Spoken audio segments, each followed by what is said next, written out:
Chapter 10 Graduation Bocce Spectacular.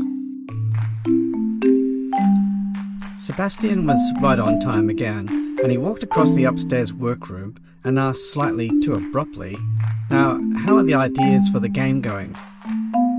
I looked sheepishly back at him and started in an apologetic voice. "The ideas are coming along slow, but I don't think I have the skills or the knowledge to pull off the game. At least at the level that I would like. The 3D capture is on track, and I think the video is doable and maybe quite exciting." No, my job here is to help you achieve things that you didn't know that you could, and I feel with your skills getting into gaming would be of a benefit. So I'm asking you to keep on pushing and prepare for the giant leap.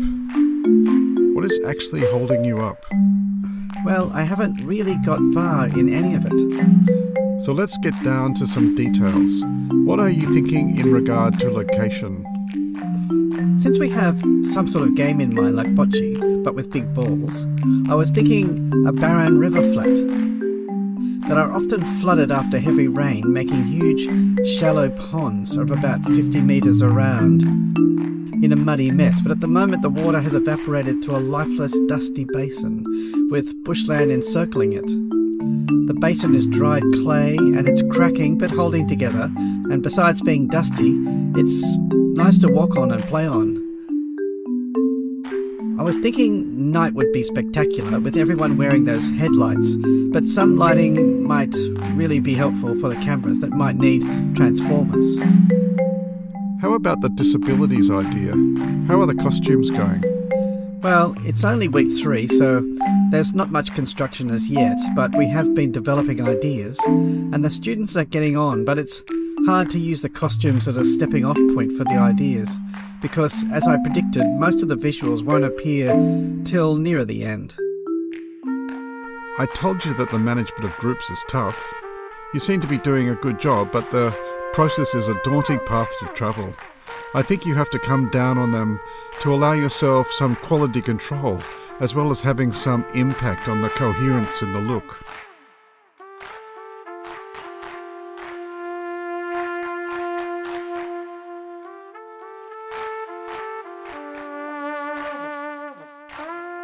Sebastian in the next week looked even more run down and strangely out of character and said, You know that I would normally push you to resolve these issues, but I'm not feeling up to it just now.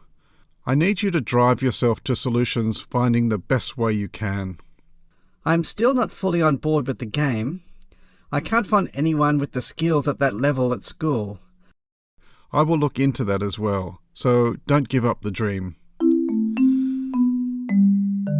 I met up with Sue one afternoon and we played bocce with basketballs that had been borrowed from the sportsmaster, with tape on some to define the 2 team balls and then the beach ball as the kitty or the palino. After we made up the game, we got the class to play at lunchtime and it was a great fun. I think it spurred them on a bit to consider the surreal nature of what we're trying to do. Later in class, I showed excerpts from the crazy spectators at the party at the Rocky Horror Picture Show that got the class yelling out things in preparation for their performance.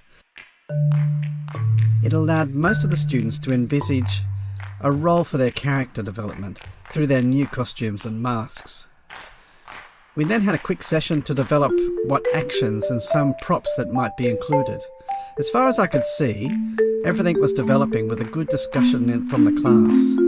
I was just interested in how the costumes could hamper the throwing of the basketball, on how the camera could capture the ball in the dust.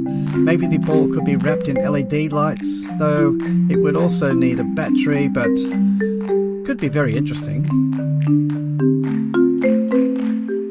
I like the headlight idea, but maybe sunset and dusk might be a better time. In the last class of the term, there was a mad rush with incredible vibe. Those that were finished went to photography to get 3D scanned, and others stapled, sticky taped and glued their costume, and we got there in the end. They were magnificent, and everyone, even Miss Violet, was impressed. The end of term is always a celebratory thing, but this time it was the end of school. we all went out to the River Dust Flats to film the giant bocce game.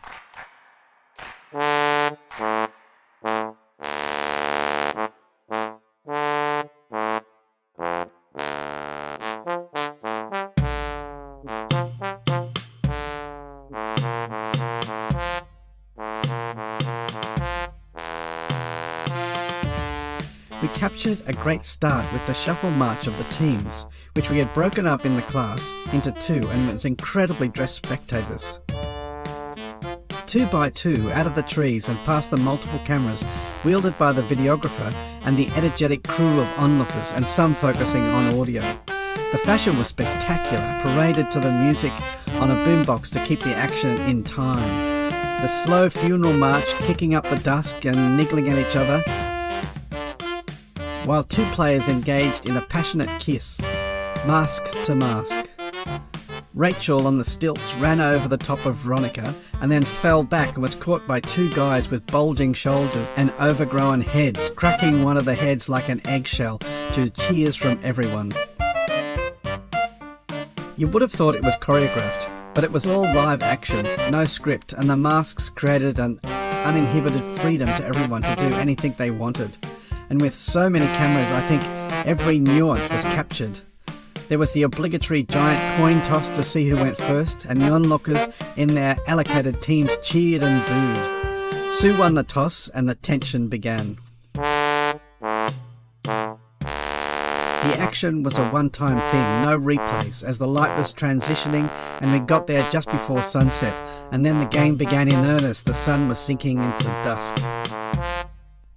The crowd was surprisingly vocal in appearance on the sideline of a football game feel, which they were no doubt well aware. A team of sweepers blew dust into giant billows with battery-powered leaf blowers disguised as steampunk cannons. Sue had arms that went on forever and allowed her to walk sort of upright on all fours. And she launched the spray-painted basketball by picking it up like tweezers and letting it roll down her long arms like railway tracks till she flipped it into the direction of the Polino target ball. There were hoots and hollers celebrating great throws, and especially when, at one stage, Sue's ball knocked my ball out of the game. My costume was eclectic, with each arm twice the size in muscles and legs, in tights that made me look very heavy and pretended to be knocked over a couple of times. And my mask included a tower of rings over my head, like some electric station ready to capture lightning. I launched balls by spinning and letting the balls collide with at least one of my appendages. Not the sense of accuracy needed, but was spectacular in the action, with all the space that was afforded me. The headlights came in handy, giving the whole scene an underground feel, though the sound of the cockatoos squawking overhead in some sort of protest was a great addition to locating the action to the place and to the time of day. The last game between a Michelin-type man with crazy tasseled headwear against who was inside a ball that looked like satin with a tutu as her rings. She had a string of lights around the rings that flashed in rhythm with the beat. It was also lit by the lights of the 6 cars that the students had carpooled to the river. That low-angled light really picked up the dust and highlighted the costumes as they continued to disintegrate in the action. The designated camera guy got some great shots, but the onlookers and even the costumed audience were filming on their phones, set on torch to increase the visual mess of lighting. I think the whole year of students that were in my class were there on the hill. I put a few of them to work on different angles of the camera, and so it was going to be a real struggle to edit 10 or more footages, but great to have such a variety in such a short time. Wow, I love big projects. I think this space needs a section with an abstract collage of the action where lights blaring and the cameras move fast and maybe still dissolving slowly to the characters in 3D captured earlier in the day, against a picture of them at the bocce game costumed bedraggled. There was an after party around a bonfire, and it might make a great backdrop to the credits.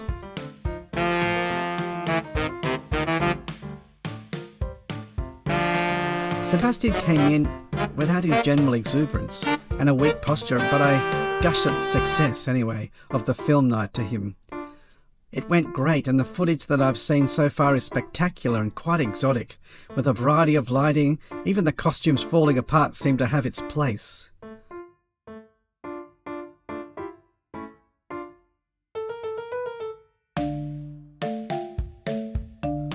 Well, a triumph, I would say. Well done. How was your experience of managing people? It's all about trust, but it's hard to trust people even though I knew them. I also knew about their failings, so it was hard not to be on their back all the time. I think the thing that got them through is that I separated the design and the process away from what they knew as school. That was easy since Miss Violet allowed me to manage the whole thing.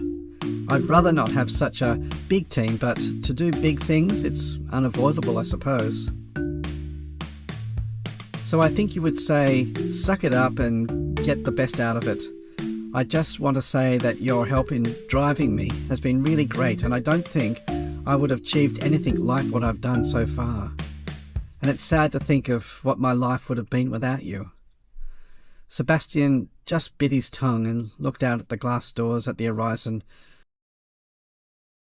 And changing the topic, he said in a quiet voice, I had a lucky break and called in a favour to get some of the game coding made up and a way to build the different movement rigs of each of the characters. So have a look through it and see if you can make sense of it. On returning to his familiar room and the mix of new memories filled through his old brain, I was wondering how much impact these time jumps had on the surrounds. Remember, just a preliminary introduction to designing music had started a whole chain of links to Leon's life and to my life now. Time must have endless branching variations at each second, where any number of divergence can occur, with ever-increasing web of possibilities, just again as a new me. This time, on the wall where there used to be a photo of my mum, was an award that celebrated the success of the game that was created from the 3D models. Instant gratification. I have designed a life and survived the continual reconstruction of memories, skills, careers, and everything, but I hope when I go that Leon will be able to get away with everything and be so lucky. That simple introduction to young Leon to GarageBand in the second week of our mentorship changed my lounge room into a music room and me into a pianist. My fingertips remember playing through the years of practice that just a few hours ago I had never previously played. It certainly has been a trip. With every jump back into this future, my life is recreated. I remember describing the change in every cell, moving through a state called flary floss, of real and unreal, changing its shape to fit the new me. Sometimes it's difficult to align actions in the past to reactions of my present, but it's the price to pay for my visits, and they were exhilarating and hopefully of great benefit. The joy of being able to sit at the piano and play so beautifully is just another reminder that life can be whatever you make it. All the experiences and all the decisions add up. My case is special, where I get to live life twice and guide my younger self to a better life. Everyone who listens to this should look at themselves in the mirror and decide to help themselves and push themselves to be much more than what they think they can achieve.